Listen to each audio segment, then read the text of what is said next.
सबभन्दा पहिलो टार्गेट मेरो भनेको प्रचण्ड हो। प्रचण्डलाई नसिद्ध्याइकन हाम्रो चाहिँ नि जनयुद्ध समाप्त हुँदैन। रातको मतलब आधा रातमा चाहिँ नि 81 उठेर चाहिँ मतलब के भने बाहिर आएर चाहिँ नि कराए प्रचण्ड। तर प्रचण्ड साधारण मान्छे होइन नि त जङ्गमजी। ऊ साधारण होइन के भन्नु हो तपाईँले, एउटा नागरिक हो। उसको दुईवटा बाटोमा चाहिँ विकल्प हो, एउटा उसमा जाने जङ्गल जाने जङ्गल पस्ने, अर्को मृत्युवरण गर्ने। राज संस्था आवश्यकता छ नेपाल राख्ने हो भने नागरिक हो, जनयुद्धमा गयो, क्रान्तिकारी भयो र उसले अपराध गर्यो, 17,000 मान्छे मार्यो, ब्याङ्क लुटे। यसपालिको 3 दिने खर्चमा 20 करोड मात्रै खर्च हो एमालेको। यसपालि विधान महाधिवेशनमा 20 करोड खर्च भयो एमालेको 3 दिनको अवधिमा मात्रै हो भनेर मलाई एउटा एमालेकै मतलब मान्छेले भने। 4 पटकसम्म नचेत्ने शेरबहादुर कस्तो शेरबहादुर। हेर्नुहोस् अब राजाको पालामा अध्यक्ष भनेर निकालिएको शेरबहादुर पनि त यिनै शेरबहादुर हुन्। यिनै हुन् है होइन त। स्टार होटेलहरूमा बसिरहेछन्, उनीहरूलाई जाने आउने व्यवस्था छ, 3 छाक खाना छ होइन। त्यसपछि खर्च कहाँबाट आउँछ त्यो? तपाईँ त भ्रष्टाचार विरोधी अभियानको अभियन्ता, खर्च खोज्नु पर्दैन भरत जङ्गम? खर्च खोजेँ मैले, उके ओम्नीबाट चाहिँ नि 1 अरब 24 करोड रुपियाँ घनश्यामले चाहिँ नि खाएर बुझाएको होला। जो कुरो मैले भने होइन यो कुरा है फेरि लेखा समितिले भने। घनश्याम हो र भानुभक्त ढकालले खाएर बुझाएकै होला होइन। त्यति पैसा खर्च भएको छैन, अहिले त 20 करोड मात्रै हो मैले हिसाब लिँदा। यसपालिको 3 दिने खर्चमा 20 करोड मात्रै खर्च हो एमालेको। यसपालि विधान महाधिवेशनमा 20 करोड खर्च भयो एमालेको 3 दिनको अवधिमा मात्रै हो भनेर मलाई एउटा एमालेकै मतलब मान्छेले भने। त्यहाँ खानपिन आदि इत्यादि सबै गरेर 20 करोड पनि नाग्दैन भन्थे। त्यो 20 करोडको एउटा चाहिँ इन्डस्ट्री खोलिदिए भए कति नेपालीले काम पाउँथे, कतिवटा चाहिँ मतलब परिवारहरू जीवनभरि खाना पाउँछ। ल बताउनुहोस्। केपी ओलीले त्यहाँ एउटा काम गरे नि। केपी ओलीले आफ्नो प्रतिवेदन पढ्दा पढ्दै बिचैमा उनले शङ्कर पोखरेललाई बोलाएर आफ्नो प्रतिवेदन पढ्न लगाए। त्यो कभरमा चाहिँ उनले के भने मलाई रुगाखोकी लागेको छ, गाह्रो भयो भनेपछि मान्छेहरूले दुई थरी अर्थले हेरे। एउटा शङ्कर पोखरेल र प्रचण्ड केपी ओलीले भावी नेतृत्व देखिए। केपी ओली पछिको नेता शङ्कर पोखरेल भने कतिपयले होइन उहाँ बिरामी नै हो भनेर भनिरहेछन्। भरत जङ्गमले कसरी बुझ्नु भएको छ? अब केपीको चाहिँ नजिकको मान्छे त शङ्कर पोखरेल हुँदै हो। केपीको नजिकको मान्छे तपाईँको चाहिँ नि अरू पनि छन्, तर उनलाई चाहिँ नि बोल्न चाहिँ नि के भने त्यसको अर्थ छ त्यसरी बोल्न छैन। त्यस्तो अर्थ छैन, उनी असक्त नै भएको हुन्।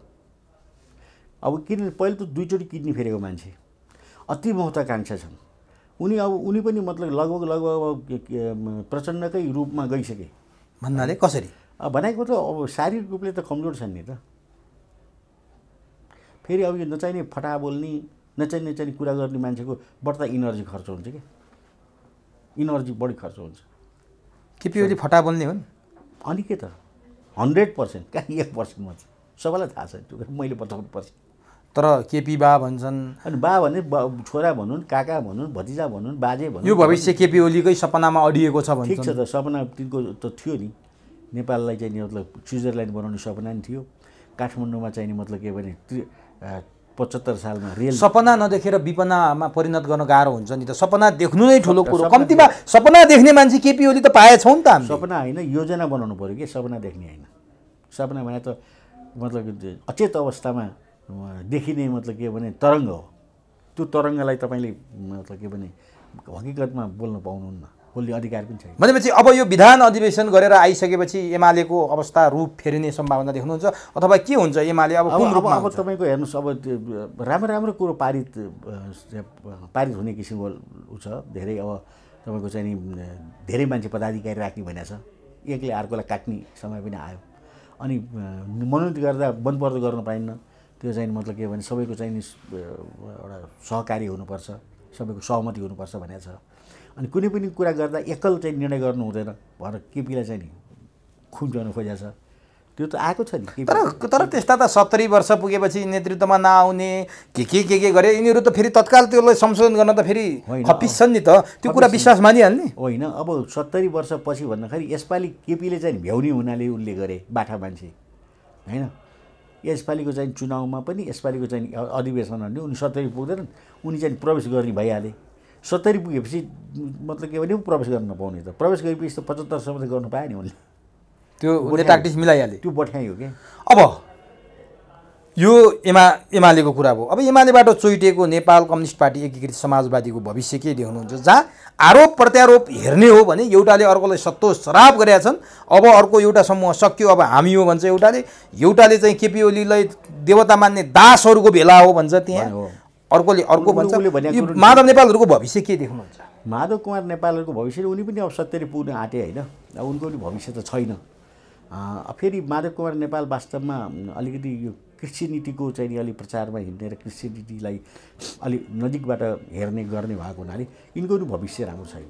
तपाईँहरूको आरोप हो रे माधव नेपाललाई क्रिस्चियनिटीको आरोप लाउने, उनले डोरो बाँधे, उनले हिन्दू संस्कार अपनाएका छन्, यो केपी ओली लगायत तिनी मार्गका मान्छेहरूले मेरो राजनीति सकाउनलाई बोलेको कुरा हो भनेर माधव नेपालले भनिरहेछन्। तपाईँहरू क्रिस्चियनिटीको कुरा किन लाउनुहुन्छ? उनलाई त माधव नेपाल पशुपतिनाथ पनि गए, तपाईँलाई थाहा छ कि छैन? पनि थाहा छ, पशुपतिनाथ पनि गए उनको श्रीमतीलाई लिएर होइन। अब यसो भन्दामा यिनीहरूको विश्वासै छैन क्या। यिनीहरू किन विश्वास छैन? यिनी विधर्मीहरू हुन्, यिनीहरूले धर्म संस्कृति सबै छोडे। उनकै मतलब के भने आमा मर्दाखेरि उनले क्रिया गर्न गएनन्, त्यो त सबैलाई थाहा छ। बाउ मर्दाखेरि क्रिया बसेनन्, भाइहरू बसे। त त्यसैले अब यिनीहरूको के छ भने अब के हुन्छ भन्ने कुरा भन्न सकिने अवस्था छैन, किनभने यिनीहरू विधर्मी हुन्। यिनीहरूको दुःखद अन्त्य हो एकदमै सबैको। सबै कम्युनिस्ट भनेकै अन्त दुःखदै हुन्छ। अब कम्युनिस्टमाथि यसरी सत्तो सराब लाउनु भयो, काङ्ग्रेसमा प्रवेश गराउनु त। काङ्ग्रेसमा तपाईँले काम पनि गर्नुभएको काङ्ग्रेस भएर, नेपाली काङ्ग्रेसको अवस्था देख्नु भएको छ। नेपाली काङ्ग्रेसका सभापति शेरबहादुर देउबाको गृह जिल्लाको रमिता पुलिस लगाएर अधिवेशन गर्नुपर्ने अवस्था आयो। अझै पनि काङ्ग्रेसको क्रियाशील सदस्यताको बवाल वितण्डा टुङ्गिएको छैन, 4वटा जिल्ला अझै बाँकी छन्। भएका ठाउँमा पनि अशान्त छ। हुम्लामा पौडेल समूहले समानान्तर कमिटी घोषणा गरिसकेका छ। काङ्ग्रेस पनि कहाँको धर्मी छ र भने क्या? काङ्ग्रेसलाई मैले कहाँ धर्मी भनेको छु? कम्युनिस्टहरूले तपाईँले सत्तो सराप गरे होइन, काङ्ग्रेसलाई धर्मी कहाँ भनेको छु? त्यो पनि यो शेरबहादुर जस्तो वर्ष र चाहिँ भ्रष्ट चाहिँ मतलब के भने नेतृत्वले काङ्ग्रेस सपार्छ भन्ने विश्वास त मलाई छैन त, अहिले पनि छैन। मैले भने शेरबहादुर देउबा नै यो भ्रष्टाचारको चाहिँ संस्थागत रूपमा नेपालमा भित्राउने मान्छे यिनी हुन् कि। यिनले 52 सालमा प्रधानमन्त्री हुने बित्तिकै सांसदहरूले पेन्सन खाने ऐन बनाए। यिनलाई बनाउनु त सहिलो भयो, सांसदहरूलाई खान नि सहिलो भयो, तर मलाई मुद्दा गर्नलाई कति गाह्रो भयो होला। त्यो त मुद्दा गर्नलाई थाहा हुन्छ नि, मुद्दा गर्न झोला बोकेर चाहिँ मतलब के भने पसिना पसिना भएर भात खाएर तातो तातो भात खाएर चाहिँ तपाईँको दौडेर अदालतमा बसेर मलाई कसरी पैसा दिएको छ? त्यहाँ छैन। मैले राष्ट्र सम्झेँ, देश सम्झेँ, नेपाली जनता सम्झेँ, मेरो दायित्व सम्झेँ, म गएँ, मुद्दा जितेँ। अहिले त्यो मुद्दाले चाहिँ तपाईँको कुनै पनि मतलब सांसदले पेन्सन खान पाउँदैन। उनले गरेको चाहिँ फोहोर मैले सफा गरेँ। त्यसै गरी उनले अर्को एउटा फोहोर गरेका थिए, त्यो हो के भने निर्वाचन विकास कोष खडा गरे उनले। त्यो फोहोरलाई नै मैले 58 सालमै सफा गरेँ। उनले पेजेरोहरू चाहिँ वितरण गर्ने निर्णय गरेँ, त्यो पनि मैले फोहोर चाहिँ सडकबाट चिच्याएर कराएर चाहिँ मैले सफा गरेँ। उनी फोहोर गर्दै जान्छन् शेरबहादुरजी, म सफा गर्दै जान्छु। अनि उनी चाहिँ 4 चोटि प्रधानमन्त्री हुन्छ, म चाहिँ भरतजङ फुटपाथै हुन्छु। तर त्यसमा मलाई कुनै किसिमको पीर अथवा चाहिँ कुनै चिन्ता या कुनै किसिमको छैन, किनभने म भरतजङ म सबले चिना छ। म एउटा निष्ठाको राजनीति गर्ने मान्छे हो, निष्ठाको सेवा गर्ने मान्छे हो र मैले जति पनि सेवा पुर्याएको छु। भोलिका दिनमा 200 वर्षपछि 100 वर्षपछि मान्छे जन्मेलान्, भरतजङले कति मुद्दा गरेर कति अर्ब रुपियाँ प्रति वर्ष बचायो भनेर अहिले पनि गएर चाहिँ सर्वोच्च अदालतमा मेरो मुद्दालाई हेर्ने हो भने 2 अर्ब 40 करोड रुपियाँ प्रति वर्ष बच्छ यसपालि पनि। आगे साल फेरि 2 अर्ब 40 भन्नु, त्यो मल्टिप्लाई हुँदै जाँदा कति चाहिँ पुग्दो रहेछ भन्नु। अब यो शेरबहादुरको कुरा गरिरहँदा नि शेरबहादुरले अब 14औं महाधिवेशनको सङ्घारमा रहेको काङ्ग्रेसलाई झन् बिगार्ने अवस्था पो देखियो त।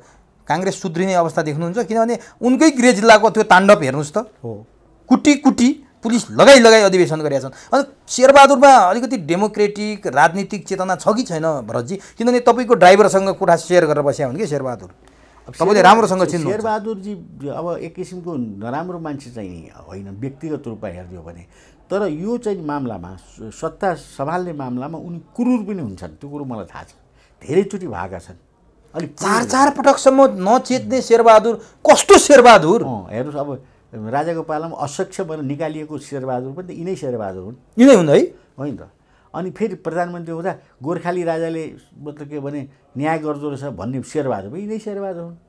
अब अहिले गणतन्त्रको नाउँ लिन्छ नि राजाको नामै लिँदैन जबकि राजाको नाउँ उनले चाहिँ मतलब के हृदयदेखि लिनुपर्ने मान्छे भन्ने हामी सम्झिन्छौँ तर राजालाई प्रजातन्त्र लगेर किस्तीमा बुझाउने पनि यिनै शेरबहादुर हुन् नि फेरि हो त अनि काहीँ न काहीँ त राजाको होला नि यिनीमा राजा यिनको राजासँग छैन मौका पर राजा अहिले चाहिँ फेरि मतलब पावरमा आयो भने यिनी फेरि राजा भक्त चाहिँ हुन्छन् है त्यो चाहिँ पक्का हो यिनीमा त्यो राजाप्रतिको श्रद्धा चाहिँ नि दिमागबाट हटेको छैन हट्दैन पनि राजासँग जो नजिक जान्छ नि राजासँग ऊ त विशेष प्रधानमन्त्री भएर काम गरेको हामी त त्यसरी काम गरे पनि होइन राजाको राजसत्ताको शक्ति एउटा के हुन्छ भने राजासँग जो नजिक गएको छ उसको पुर्खाको कोही दाजुभाइ बाउहरू पनि नजिक गएका छन् भने त्यो राज संस्थाको चाहिँ आकर्षण बडो गजबको छ त्यो त्यो गन्ध छ त्यो छुट्दैन तपाईँमा छ त्यो मसँग छ तपाईँ राजावादी हो म राजावादी हो राजावादी होइन राजतन्त्र नेपालमा चाहिन्छ भन्ने मान्छे अनि के भन्ने त त्यो बादै छैन के को बाध के को बाध भन्नुहोस् त बाध भयो बाध हुने राज संस्था आवश्यकता छ नेपाल राख्ने हो भने मेरो प्रिन्सिपल हो मेरो सिद्धान्त हो र नेपालमा यस्तो किसिमको राजा हामीले पाएका छौँ अहिले पनि बाहिर बस्दा पनि शालीन छन् धैर्य धारण भनेपछि कम्युनिस्टहरूले शासित छन् सुन्नु न तपाईँहरू त राजा खोजिरहनु भएको थियो अब राजा चाहियो भनेर सडकमा आउने शक्तिहरू पनि बढ्दै गएका थिए अब त्यसमा विप्लव मोहन वैद्य सिपी मैनालीहरू पनि थपिए भने राजा आउन सहज भएको हो अब राजा आउने अझ पनि सहजता प्राप्त भएको छैन जबसम्म केपी र चाहिँ नि मतलब के भने काङ्ग्रेसले खुलेर आउँदैन त्यो सम्भावना देख्नुहुन्छ छ सम्भावना छ त्यसो भए मलाई एउटा कुरा भनिदिनुहोस् कि मन्त्रीमण्डल पुनर्गठन गर्न सकेका छैनन् सत्तारूढ दलभित्रको गठबन्धनमा खिचलो सुरु भएको छ केपी ओली र शेरबहादुरको गठबन्धन बन्दैछ अब यो गठबन्धनले चुनाव गराउनेछ जहाँबाट प्रचण्ड र माधव नेपाल कित्ता काट भएर आउट हुनेछन् केही दिन अगाडि केपी ओलीले अर्ली इलेक्सनको चर्चा गरे सम्पादकहरूलाई बोलाएर शेरबहादुरले ज्ञानेन्द्रबहादुर कार्की विश्वासिलो पात्रलाई केपी ओली कहाँ भेट्न पठाइछन् अहिले भएको विधान अधिवेशनमा केपी ओलीले प्रचण्ड र माधव नेपाललाई सत्तो सराप गरेका छन् शेरबहादुरलाई गाली गरेका छैनन् केपी र शेरबहादुर नजिक आउने कुनै खिचडी पाक्दैछ के छ खिचडी होइन मतलब के भने अर्ली इलेक्सनको चाहिँ निर्णय यदि सरकारले गर्यो र त्यसलाई चाहिँ अब उसले स्वीकृति दिनुपर्छ के अरे निर्वाचन आयोगले त्यो हो भने यिनीहरूले चाहिँ मतलब के भने बुद्धि पुर्याएकै भन्नुपर्छ किन केपी र शेरबहादुर एक ठाउँमा आउने सम्भावना छ कि छैन त्यो त छैन अहिले एमसिसीले जोड्दैछ अरे नि जोड्दैन तपाईँको परराष्ट्र मन्त्री नारायण खड्काले के बोल्यो त अमेरिका गएर एमसिसी संशोधन हुन सक्दैन एमसिसी कनकमणि दीक्षितले एमसिसी चाहिन्छ आवश्यक छ नेपाललाई संसदबाट अनुमोदन गर्नुपर्छ भन्छन् अनि ज्ञानेन्द्रबहादुर के अरे परराष्ट्र मन्त्री नारायण खड्का अमेरिका गएर त्यसो बोल्छन् उनी अमेरिकाका विश्वासिला मान्छे अमेरिका जानु परराष्ट्र मन्त्री हुनु त्यसको पछाडि कुनै न कुनै अर्थ छ अब एउटा कुरो के भने उनले गएर वासिङटनमा भने पनि होइनन् उनले युएनको चाहिँ भाषणमा बोले नि होइनन् त्यो तपाईँलाई थाहा छ कहाँ बोले पत्रकारसँग एउटा कुनै कार्यक्रममा एउटा नेपालीहरूको भेलामा चाहिँ उनले चाहिँ के भने एमसिसी यस्तो चिज हो जो चाहिँ अमेरिकाले चाहिँ पठाइसकेका हुनाले त्यसमा हामीले संशोधन गर्न सक्दैनौँ र संशोधन नगरी नै पास हुन्छ भनेर भने हो उनले तर यहाँ आइसकेपछि उनले के भन्यो भने पत्रकारहरूलाई मैले त्यो चाहिँ अनौपचारिक रूपमा बोलेको हो मेरो भनाइलाई गलत तरिकाले व्याख्या गरियो भने आएर चाहिँ उ त सफाइ त दिइहाल्यो नि गलत होइनन् नारायण खड्का मान्छे त पक्का गलत हुन् नि गलत होइन जो चाहिँ अमेरिकाको मान्छे हुन् अमेरिकाकै इन्ट्रेस्टमा शेरबहादुर देउवाले परराष्ट्र मन्त्री बनाएर 76 राष्ट्रसङ्घीय सभामा पठाएका हुन् भन्छन् मान्छेहरू के हो त्यो होइन के हो खास त्यो होइन तिनीहरूले बनाउनु पर्ने के थियो परराष्ट्र मन्त्री यसो छ तपाईँलाई यो बताइदिउँ यो पनि तपाईँले जान्नुपर्छ र अरू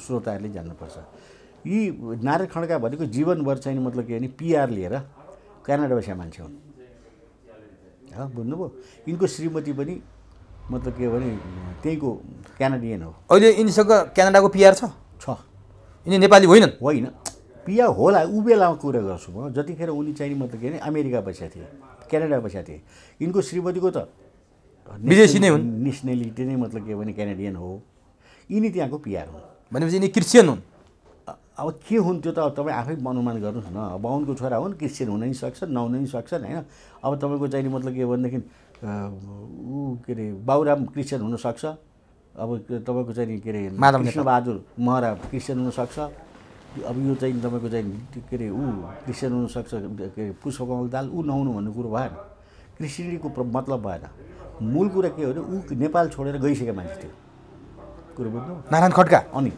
त्यसपछि तपाईँको किसुनजी चाहिँ तपाईँको चाहिँ मतलब के हो भने प्राइम मिनिस्टर भइसकेपछि उनी किसुनजी चाहिँ नजिक भए नजिक भएपछि Kisunji prime minister second prime minister हुनुको उनी सेक्रेटरी भए आफू डन्डा नै सरेर आए नि है र उनी चाहिँ निजी सचिव भए किसुनजीको अनि किसुनजीको निजी सचिव यिनी उदयपुरमा कता टिकट पाए र फेरि जिते पनि है र अब अहिले चाहिँ के भने अब उनी फ्लुएन्टली राम्रो इङ्ग्लिस बोल्छन् उनको जो सबै कुरो थाहा छ क्यानाडा अमेरिका उनको लागि पानीपदहरू हो र अलिकति अलिक पढे लेखेका पनि भए फेरि नेपाल पनि बुझेका भए फेरि किसुनजीको नजिकको मान्छे शेरबहादुर किसुनजीको नजिकको मान्छे नारायण खड्का अनि फेरि मतलब के अमेरिकाको नजिकको मान्छे पनि नारायण खड्का अमेरिकाको नजिक छैन अमेरिका क्यानाडा अब नेपाल होइन यिनीहरू नजिक हुँदैन कि तपाईँलाई थाहा छ त्यहाँको राजनीति फेरि बेग्लै छ तर धेरै मान्छेले के भन्छन् भने यिनी अमेरिकाको विश्वास पात्र थिए शेरबहादुर अमेरिकाको विश्वास पात्र त्यसकारण यिनी परराष्ट्र मन्त्रीमा अचानक रातारात नियुक्त भएका हुन् भन्छ हो रातो भएको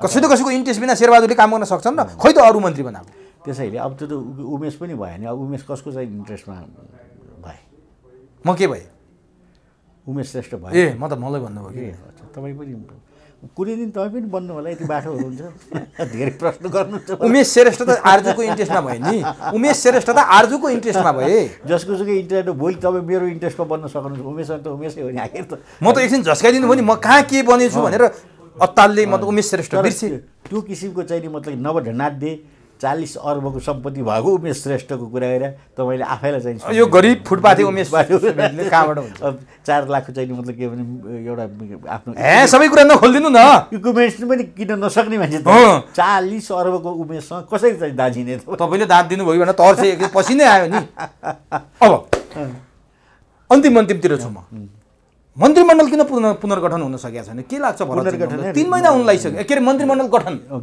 किन हुन सक्यो मतलब विस्तार भन्नुहोस् न यसलाई पुनर्गठन पनि हो अब 2-4 जना त भइसकेका छन् पुनर्गठन भन्दाखेरि फालेर राख्न पर्यो भाइ त्यो पारियो चाहिँ मतलब के हो भने के अरे तपाईँको विस्तार गर्ने के मन्त्रीमण्डल विस्तार नगरे कहाँ एमसिसी हो अनि सकेसम्म फेरि अहिले केपीसँगको डायलगबाट अलिकति मतलब के भने अर्ली इलेक्सनमा जाने हो भने यही मन्त्रीमण्डलले किन नलाने भन्ने पनि अब त्यो सोच आइसकेको छ त्यसो भने अहिले तुरुन्तै चाहिँ नि अब काङ्ग्रेसको महाधिवेशन छ काङ्ग्रेसको महाधिवेशनमा तपाईँको यस्तो आपत परिसक्यो शेरबहादुरलाई कसलाई दिदी कसलाई नदिने मन्त्री हेर्नुहोस् त यता अब तपाईँको चाहिँ नि दुई पक्ष 3 पक्ष छन् अब अहिले कृष्ण रामचन्द्र पौडेलले त हामी मन्त्री नै पठाउनु भनेर भनिसके होइन नपठाए पनि उनले 4 जना मन्त्री मागिरहेछन् अस्तिसम्म होइन सिटौलाले मन्त्री मागेको थियो सिटौला आफै चाहिँ मतलब के भने देउबासँग विलिन भइसक्यो विलिन भए काठमाडौँको समीकरण हेर्दा त त्यो देखियो नि त्यो देखियो अब त्यसपछि विवेलेन्द्र छन् देखावा चाहिँ उनले छुट्टिएर चाहिँ देखाउन खोजेका छन् तिनीहरू पनि विलय नै हुन्छन् त्यसो भए काङ्ग्रेसको कारण हो अहिलेको मन्त्रीमण्डल गठन हुन नसकेको कारण चाहिँ नि एमसिसी हो पहिलो कसरी केही दिन रोकेको चाहिँ एमसिसी किन कसरी एमसिसीमा के हो भने तपाईँको यो मधेसवादी दलले नि के भन्यो भने तपाईँ एमसिसी पारित गर्नु नगर्दै तपाईँले चाहिँ मतलब के भने उ गर्नुभयो भने मन्त्रीमण्डल गठन गर्नु भने हामीबाट फुट्छ फेरि फुट्ने ऐन पनि त्यतिखेर फिर्ता लिइसक्यो नि त्यो त अहिले न हो अहिले भर्खर न हो फिर्ता लिएको तर एमसिसी रोकेको धेरै दिन भयो नि एमसिसी त प्रचण्डले जस्ताको तस्तै पास हुँदैन भनिरहेछन् माधव नेपालले पास हुँदैन भनिरहेछन् शेरबहादुरले एक्लै पास गर्छु भनेर कसरी पास हुन्छ हुँदै भने त हामीले पनि त पास गर्नु हुँदैन भनिरहेछौँ नि हामीले पनि त बाहिरबाट खबरदारी त जनाइरहेछौँ नि एमसिसी पास हुँदैन हुनु हुँदैन भयो भने के गर्नुहुन्छ हामीले विरोध गर्छौँ विरोध गरिरहेका छौँ नि कहाँ गर्नुभयो भरत जङ्गमले तपाईँ त एमसिसीको पक्षपाती भन्छ तपाईँले अब यहाँ मनमा पुसदेखिकै चाहिँ मेरो भिडियोलाई एकचोटि हेर्नुहोस् युट्युबमा है मैले हरेक ठाउँमा 2 किसिमको कुरा गरिरहेको छु एउटा एमसिसीको वास्तविक कुरा एउटा एमसिसीको चाहिँ जो मतलब के भने क्लजेसहरू छ त्यसको चाहिँ नेपालप्रति पर्ने असरको बारेमा मैले स्पष्ट बोल्ने गरे हुनाले ल अब आउने 14औं महाधिवेशनमा काङ्ग्रेसको सभापति को हुन्छ शेरबहादुर नै हुन्छन् फेरि केही लाग्दैन कसैको उनीसँग 5 अर्ब रुपियाँ तयार छ खर्च राखेको छ महाधिवेशनका लागि 1 करोडमा नेपालमा पैसा पुग्छ हेर्नुहोस् त्यो बिचरा त्यो रामचन्द्रका जाने मान्छे त्यो सबै चाहिँ पैसा पाएपछि सर्लक्क भोट उता हालिदिन्छ भनेपछि अब काङ्ग्रेसको प्रधानमन्त्री सभापति फेरि शेरबहादुर देउबा अब अन्तिम प्रश्न म तपाईँलाई सोध्छु तपाईँलाई चीन विरोधी गतिविधिमा लागेको पनि भन्छन्। यो तपाईँले आज प्रष्टीकरण दिनुहोला। किन भन्छन् भने अहिले सरकारले चीनसँग सीमाको विषयमा विवाद थिएन, एउटा आयोग बनायो, मन्त्री स्तरीय त्यहाँ पठायो, त्यो आयोगले प्रतिवेदन ल्यायो, चीनसँग कुनै सीमा विवाद छैन भन्यो। हुम्लाको नामखामा के साँच्चीकै विवाद हो अथवा तपाईँ चीन विरोधी हो होइन मलाई थाहा छैन। अनि किन भन्नुभयो त मलाई हो कि होइन भनेर सोधे तपाईँले। फेरि म त के पहिलो त तपाईँ के प्रश्न गर्नुहुन्छ नि, तपाईँ चीन विरोधी भन्नुहुन्छ, तपाईँको भनाइ के छ भन्नुहुन्छ, फेरि हो कि होइन भने हो कि होइन मैले सुने। म सुन्नुहोस्, कुनै पनि राष्ट्रको विरोधी होइन, म नेपाल पक्षको मान्छे हो, नेपाली हुँ। नेपाल बचाउनको लागि जसले राम्रो काम गर्छ त्यो धन्यवादका पात्र हुन्छ, चाहे चीन होस्, चाहे भारत होस्, चाहे अमेरिका होस्। नेपाललाई सक्नको लागि जसले चाहिँ मतलब अतिक्रमण गरेर आउँछ त्यो मेरो शत्रु हो। त्यस कारण यतिखेर भारतले पनि र चीनले पनि त्यति नेपाललाई चाहिँ मतलब के भने केही नराम्रो गरेको छ। अब लिम्पिया धुरा त अहिलेको समस्या होइन, धेरै पुरानो समस्या हो। बिस्तारै कुटनीतिक चाहिँ नि यिनीहरूले एउटा बहस नगरेर उल्झेको समस्या हो।